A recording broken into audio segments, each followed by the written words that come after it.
Вітаю! Гэта праект #IMBY. Кароткі курс найноўшай гісторыі Беларусі. Сёння ў нас вырашальны год, 94-й. Цісні падабайку, падпісвайся на канал, і мы пачынаем.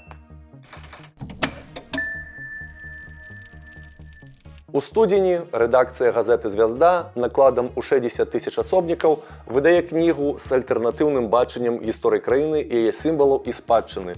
Ідэалагічны падыход для асвятлення падзей цалкам процілеглы таму, які выкарыстоўваўся ў папярэднія дзесяцігоддзі.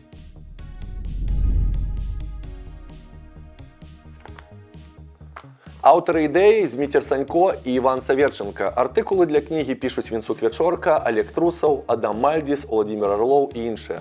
Пазіцыя афіцыйных гісторыкаў пры камуністах была такой. Беларусі, ў прынцыпе, да БССР ніколі не існавала. Доўгія гады яна была пад акупацыяй Літвы і Польшы, пакуль Расія яе не вызваліла. БНР была марыянетачнай дзяржавай пад уладай немцаў, а бел-чырвона-белы сцяг і герб-пагоня – гэта сімволіка калабарацыяністаў-гітлераўцаў. І таму павінна быць забаронена. Гэтую ідэалагічную лінію працягне і Александр Лукашенко, калі прыйдзе да ўлады. Кніга пераварочвае ідэалогію бальшавікоў на 180 градусаў і ўздымае тэмы, якія раней былі пад забаронай. Вялікае княства Літоўскае абвешчана калыскай беларускай дзяржаўнасці. Кніга распавядае пра антыбальшавіцкія паўстанні, рэпрэсіі 30-х, фізічнае знішчэнне беларускай інтэлігенцыі, барацьбу камуністаў з беларускай мовай і культурнай спадчынай. Літва і Польшча паказаны ў кнізе гістарычна блізкімі беларусам краінамі, у той час як Расія агрэсіўным суседам, ад якога зыходзіць толькі няшчасце ды войны. 15 студзеня ў Мінск прыляцеў 42-гі прэзідэнт ЗША Білл Клінтон. Візіт такога маштабу будзе адзіным у найноўшай гісторыі Беларусі.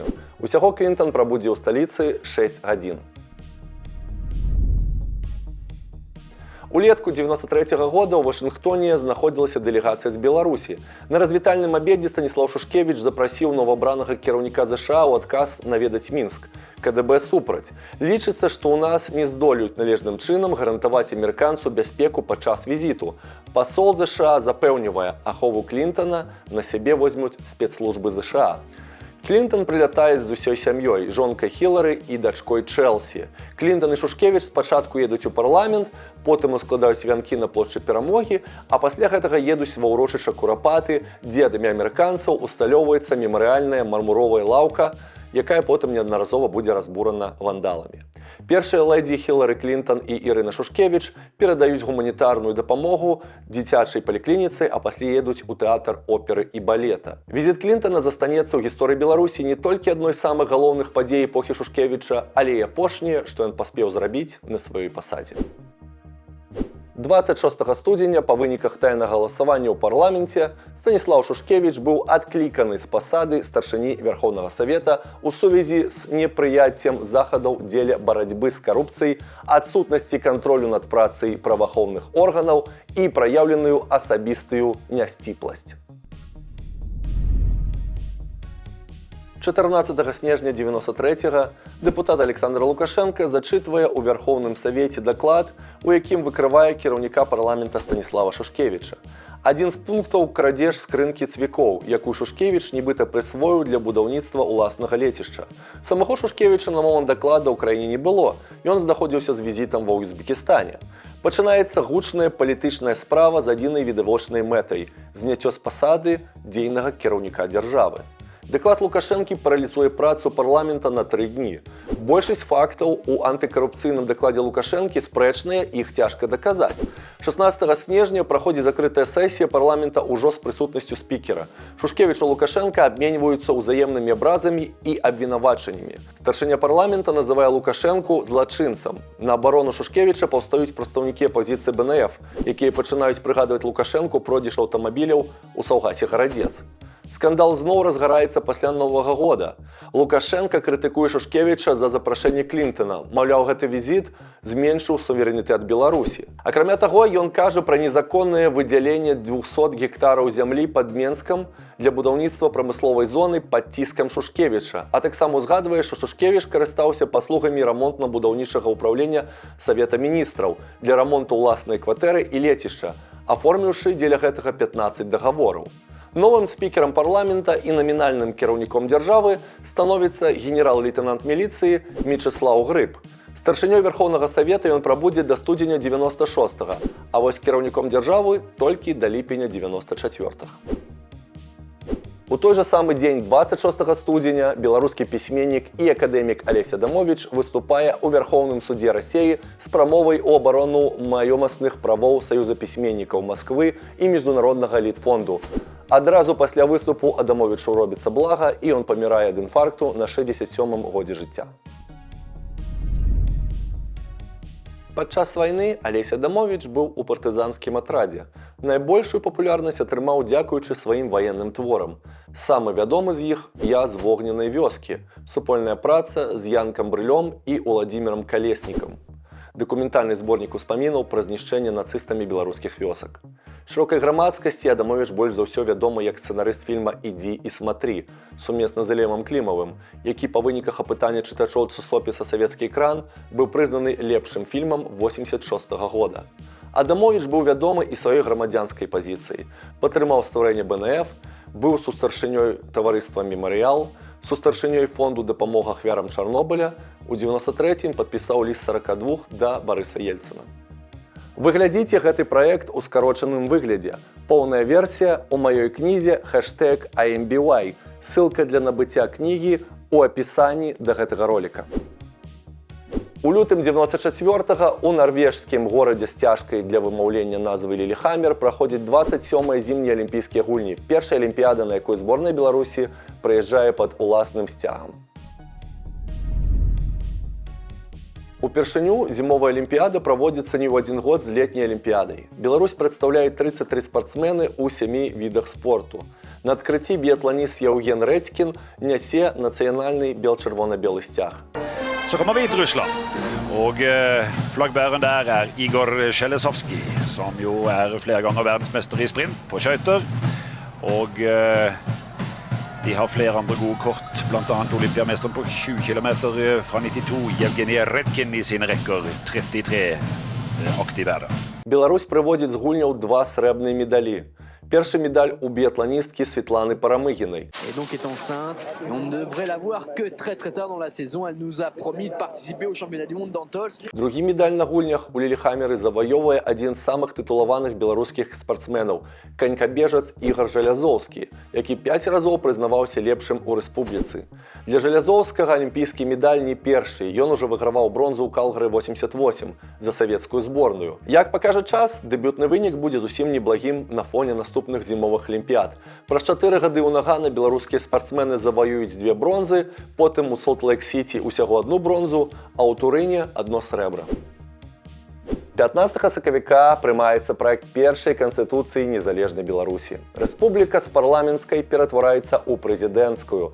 За самой канстытуцыяй бачны выразны цень прэм'ер-міністра Вячеслава Кебіча. Апазіцыя БНФ выступае за тое, каб пакінуць Беларусь парламенцкай і байкатуе галасавання. Пазняк папярэджвае, увядзенне пасады прэзідэнта можа прывесці да дыктатуры.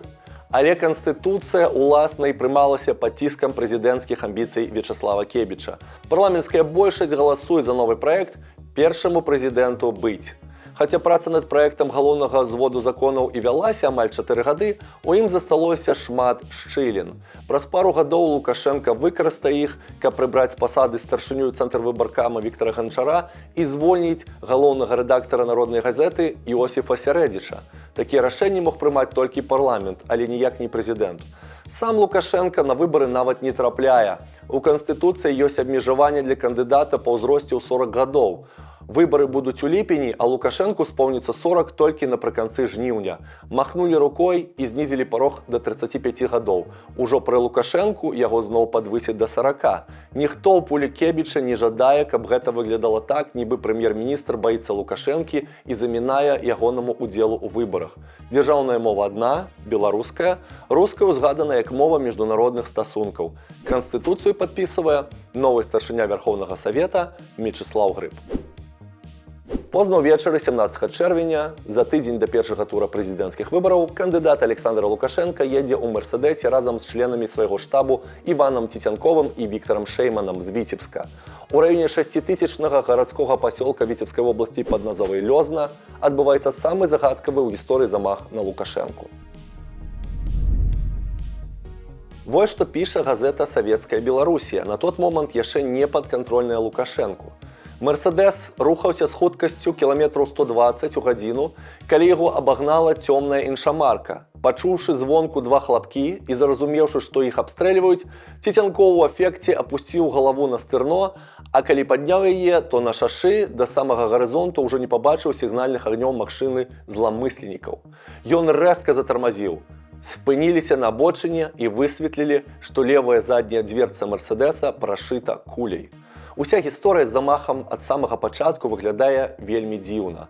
Двойчы стрэліўшы на пустэльнай вясковай дарозе, найміты не завяршаюць справу па фізычнаму знішчэнню Лукашэнкі, а проста з'язджаюць. Сам Лукашенко і яго таварышы падаюць заяву пра напад толькі раніцай наступнага дня. У першым жа інтэрв'ю Лукашенко адкрыта скажа пра тое, што падазрае каманду Вячеслава Кебіча. Намеснік міністра ўнутраных спраў Люцыян Сабалеўскі адразу парыруе. Замах быў імітацыяй. Ужо 12 жніўня Лукашенко, ледзьве атрымаўшы ўладу, звольніць Сабалеўскага з ягонай пасады. На палітычным полі Беларусі перад выбарамі з'яўляецца Александр Прушынскі. Ён называе сябе патомным графам і заяўляе, што стане прэзідэнтам. Прушынскі нарадзіўся ў 1934 годзе на Гарадзеншчыне, але яшчэ да пачатку вайны яго сям'я эмігравала ў Польшу, а затым у ЗША і Канаду. У Беларусь Прушынскі вярнуўся на пачатку 90-х і адразу разгарнуў актыўную дзейнасць. Такога прыкметнага дзеяча не маглі не заўважыць галоўныя жартаўнікі той эпохі – менскія анархісты. Яны падтрымалі кандыдатуры Прушынскага і разгарнулі піяр-кампанію свайго кандыдата.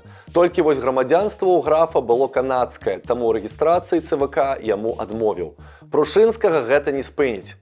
Ён прыме беларускае грамадзянства і будзе спрабаваць удзельнічаць у прэзідэнцкіх выбарах 2006 і 2015 гадоў, а таксама ў выбарах у парламент у 2008 годзе. Кожны раз ЦВК будзе адмаўляць яму ў рэгістрацыі па розных прычынах, а старшыня Лідія Армошына назаве яго самым яркім кандыдатам, нягледзячы на ўзрост. Улетку у Беларусі адбываюцца першыя ў іх гісторыі прэзідэнцкія выбары. Гэта будуць адзіныя выбары, прызнаныя ЗША і Еўразвязам як сумленныя і легітымныя. Вынікі выбараў робяцца нечаканымі для іх арганізатараў і стануць самай важнай падзеяй за ўсю гісторыю суверэннай Беларусі. 6 красавіка Цэнтр Выбаркам прызначае дату выбараў – 23 чэрвеня. Агулам жаданне стаць кіраўніком дзяржавы выказалі больш за 20 чалавек. У выніковы бюлетэнь для галасавання патрапіць 6.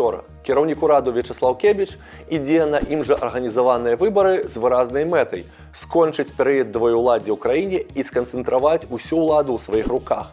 Галоўныя апаненты Кебіча – злева дэпутат Александр Лукашенко, які выкарыстоўвае неасавецкую рыторыку, і справа дэпутат партыі БНФ Зянон Пазняк, які кансалідуе вакол сябе усе нацыянальна арыентыраваныя сілы краіны.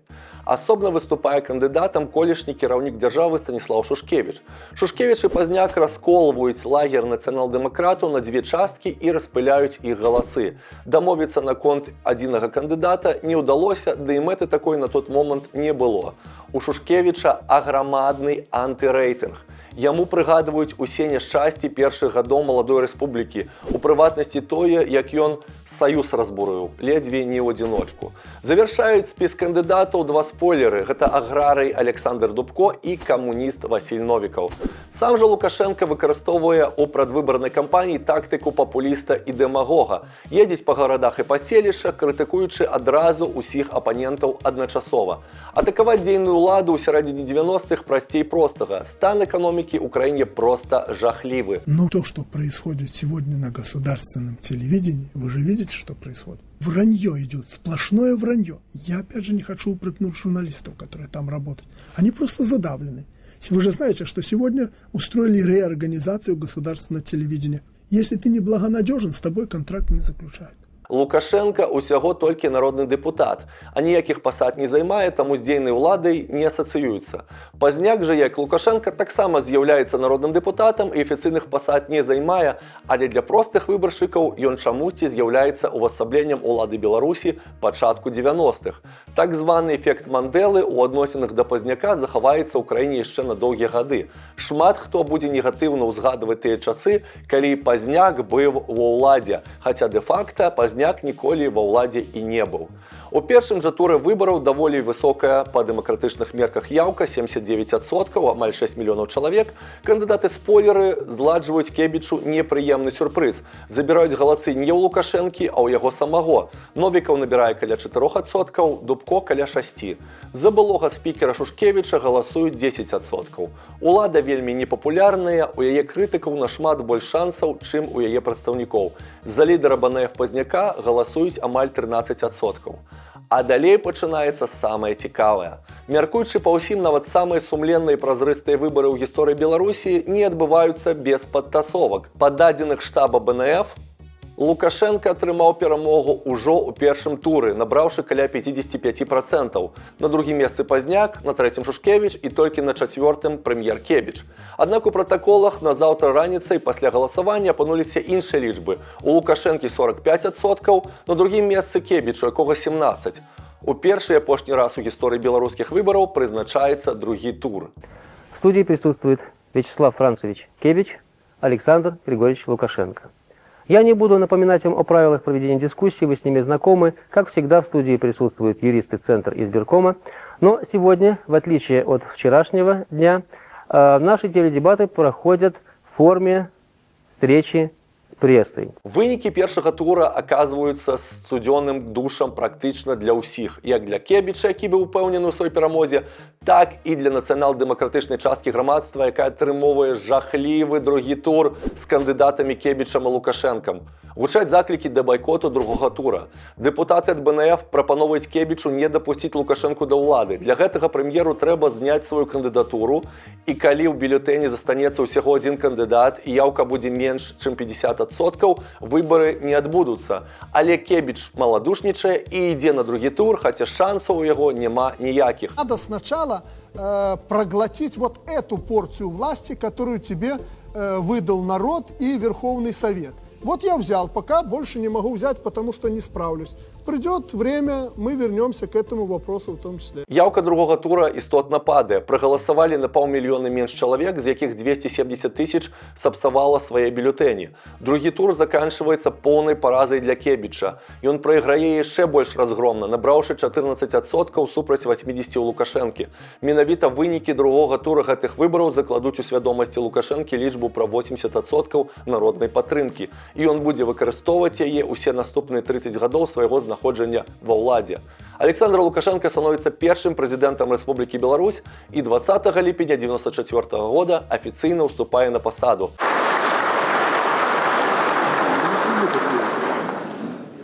Клянуся служить народу Республики Беларусь, выполнять Конституцию и законы Республики Беларусь, добросумленно выполнять ускладенные на меня высокие обовязки. Кебіч прабудзе яшчэ 2 тэрміны ў лукашэнкаўскім парламенце, але фактычна яго палітычная кар'ера скончана. 20 жніўня ў Беларусі адбываецца першая ў яе гісторыі дэнамінацыя. Прыбіраецца 1-0, цэннікі паменшаюцца ў 10 разоў. Рыхтаваць глебу да першай дэнамінацыі пачалі яшчэ падчас стварэння нацыянальнай валюты. 10-кратны намінал купюр усе гэтыя гады намякаў на тое, што хутка ад яго прыйдзецца пазбаўляцца. У жніўні 94-го адменена завышэнне пакупніцкай здольнасці ў рублях. Цяпер 1 рубель – гэта 1 рубель, а не 10 рублёў. 10 рублёў – гэта 10 рублёў, а не 100 рублёў. А 50 копеек – гэта 50 копеек, а не 5 рублёў. Дэнамінацыя хуткая і зручная, нічога дадруковаць не трэба, проста прыбраць лішні 0 з усіх цэннікаў. Дзіцячы складны ровер замест 1 000 000 рублёў цяпер каштуе 100 000. Нулёў у цэнніках усё яшчэ шмат, відавочная прыкмета таго, што гэтая дэнамінацыя будзе не апошняй. Другі фактар – інфляцыя, якая застанецца адной з самых высокіх сярод краін СНД. Ужо праз 5 гадоў адбудзецца новае адразанне нулёў, на гэты раз іх прыбяруць аж 3. На канале ТБК з'яўляецца мульціклуб. Перадача выходзіць 2 разы на месяц і з'яўляецца адной з самых папулярных сярод дзіцячай аўдыторыі. Вядзе яе Пацаваца, зялёны, антрапаморфны іншапланецянін з планеты Альфа-Мега-Центаўра. Пацаваца з'яўляецца выхаванцам лялькавода Александра Купрыянова. Да з'яўлення ў мульціклубе Купрыянаў больш за 8 гадоў кіраваў Воўкам Вовам, у іншай мегарэйтынгавай дзецкай перадачы «Калыханцы». На стварэнне вобраза Пацы Вацык у Прыянова натхніла амерыканская тэлевізійная гумарыстычная праграма «Маппет Шоу». Спачатку лялька Пацы Вацы была вязаная, а ў 2001 годзе яе замянілі на зробленую з тканіны. Была прыдумана легенда. Іншапланетянін выпадкова трапіў на Землю разам са сваёй лятаючай талеркай, пабачыў мясцовыя мультфільмы і так імі захапіўся, што пачаў здымаць пра гэта перадачы і адсылаць іх народную альфа-мега-цэнтаўру. А что такое у меня с глазами? Да какие-то они у тебя красные. Ты случайно не заболел? Ну, конечно. Вы думаете, я забыл? Нетушки. 1 апреля никому не верю. Перадача праіснуе ў эфіры амаль 14 гадоў і будзе закрыта кіраўніцтвам канала без тлумачэння прычын.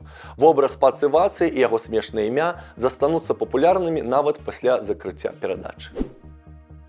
Сэрцы тэлегледачоў скараюць гумарыстычныя скетчы комікаў менскага тэатра «Хрыстафор». З'явіўся годны адказ расійскай перадачы «Гарадок».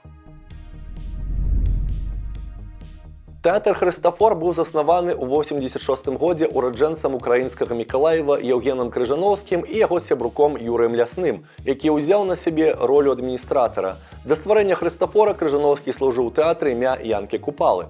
Сапраўдная папулярнасць да «Хрыстафора» прыходзіць з з'яўленнем тэлеперадач «Панядзелак з Хрыстафорам» і «7 хвілін з Хрыстафором». Как интеллигент интеллигенту? Да, как интеллигент интеллигенту. Стучаться надо. Уладзімір Варанкоў грае жаночыя ролі, Александр Вергуноў заваёўвае публіку сваімі шыкоўнымі вусамі, якія пасуюць як Сталіну, так і Чапаеву, а Анатоль Длуцкі спявае смешныя і не вельмі песні пад гітару. Пою, как бард, несите зимний хлам, лава бард, весна, весна, пою, как бард, несите зимний хлам, лава бард. Падчас выбарчай кампаніі 1994 года хрыстафораўцы робяць пародыі на выступы кандыдатаў. Паводле ўспамінаў Крыжановскага, у эфір выйшлі ўсе пародыі, акрамя пародыі на Кебіча. У той жа вечар яму абарвалі тэлефон і абсыпалі праклёнамі. Скетчы Хрыстафора выходзяць на тэлебачанні ў прайм-тайм, іх спектаклі адбываюцца пры заўсёдных аншлагах. На хвалі папулярнасці Крыжановскі вылучае сваю кандыдатуру на выбарах прэзідэнта ў 2001 годзе і збярэ аж 30 000 подпісаў, але пазней здымаецца з гонкі. Ён не ураджэнец Беларусі і не можа быць кандыдатам. Пазней Крыжановскі ўсё-ткі пойдзе ў палітыку і зробіцца намеснікам старшыні партыі ЛДПБ. 18 снежня ў Мінск прыязджаюць лідар расійскай нацыянал-бальшавіцкай партыі Эдуард Лімонаў і так званы філосаф Александр Дугін. Мэта візіту – выступленне з лекцыяй у адным з мінскіх ДК. У гэты ж дзень у Мінску праходзіць мітынг у падтрымку Джахара Дудаева і арміі Ічкерыі, арганізаваны Зяноном Пазняком. Наўпрост з мітынгу да ДК накіроўваецца некалькі аўтобусаў, у якіх знаходзяцца па розных звестках да 500 мітынгоўцаў. Залу ДК ахоўваюць некалькі дзесяткаў байцоў РНЕ, якое ў той час толькі пачало пускаць свае першыя карані ў Беларусі. У зале ДК адбываецца масавая бойка паміж прыхільнікамі рускага міра і байцамі беларускага згуртавання вайскоўцаў. Як вынік, зламаныя крэслы, разбітыя вокны, разгромленая апаратура. Госці з Расіі барыкадуюцца ў грымёрцы. Чуваць гучныя заклікі «Выдайце нам Лімонова, эмісара Маскалёў». Сам Лімонаў збягае з ДК, выскачыўшы праз вакно. У ноч на 19 снежня Лімонаў і Дугін былі арыштаваны на кватэры лідара менскага гурта «Красныя звёзды» Уладзіміра Селіванова. Пасля кароткай гутаркі ў КДБ яны пакінулі Беларусь. 20 снежня дэпутат Сергей Антончык выступае на сесіі Верховнага Савета з докладам, у якім вядзецца гаворка пра карупцыю ў атачэнні Лукашэнкі. Даклад так і не быў апублікаваны, бо яго не пусцілі ў друк у самы апошні момант. На знак пратэсту газеты «Савецкая Беларусі» і «Звезда» выходзяць з белымі плямамі. У Беларусі пачынаецца цэнзура.